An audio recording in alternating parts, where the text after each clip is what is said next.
నమస్తే అండి.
అంత బిజీగా ఉండి కూడా మన సిటీకి చేసే సర్వీస్కి ఆయన స్పంది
వెరీ నైస్.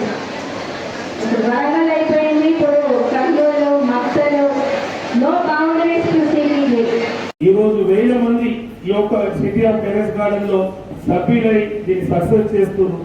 నా ఒక రిక్వెస్ట్, మీరు కూడా మీరు బాధ్యత తీసుకొని మనం ఉండే ఏరియాలో కూడా మీరు పెట్టినట్టు ఫోటోస్ కానీ అదే ప్రచారం చేస్తే వేరే వాళ్ళకు కూడా తెలుస్తుంది, వారు కూడా ఈ మార్గం వెళ్తారు. కాబట్టి ప్రతి ఒక్కరు మంచి ఫుడ్ తింటే ఆరోగ్యంగా ఉంటారు. ఎంత డబ్బులు ఉన్నా కూడా హెల్త్ బాగా లేకుంటే వేస్ట్. కాబట్టి మీరందరూ కూడా దీన్ని ముందుకు తీసుకెళ్ళాలి. ఇంత చక్కటి కార్యక్రమంలో మనం భాగస్వామ్యం చేసినందుకు ధన్యవాదాలు తెలుపుతూ, ఇంకొక ఫుడ్ తింటే ఆరోగ్యంగా ఉండరు. ఎంత డబ్బులు ఉన్నా కూడా హెల్త్ బాగా లేకుంటే వేస్ట్. కాబట్టి మీరందరూ కూడా దీన్ని ముందుకు తీసుకెళ్ళాలి. ఇంత చక్కటి కార్యక్రమంలో మనం భాగస్వామ్యం చేసినందుకు ధన్యవాదాలు తెలుపుతూ, ఇంకొకటే విషయం, ఇక్కడ చాలా మంది రోజు పొద్దులు చేస్తే పూజలు చేసుకుంటారు. పూజలు చేసుకుంటే ఎక్కడో బయట నుంచి మనం ఫ్లవర్స్ కొనుక్కొస్తాం. అలాంటి ఫ్లవర్సే మన గార్డెన్లో ఉంటే దేవుడికి మనకు ఎంతో మేలైతే మనం కోరుకున్న కోరికలని నెరవేర్తే ఆ భగవంతుని ప్రార్థిస్తున్నాను. ప్రతి ఒక్కరు ఇక్కడికి వచ్చిన వాళ్ళకి మంచి జరగాలి. ఆ గణేశుని చతుర్థి కన్నా ముందే ఇంత పెద్ద కార్యక్రమం చేస్తూ ఇంత పెద్ద ఎత్తున డిస్ట్రిబ్యూషన్ చేస్తున్నందుకు వారి హృదయపూర్వకంగా అభినందనలు తెలుపుతూ అందరికీ గణేష్ చతుర్థి శుభాకాంక్షలు.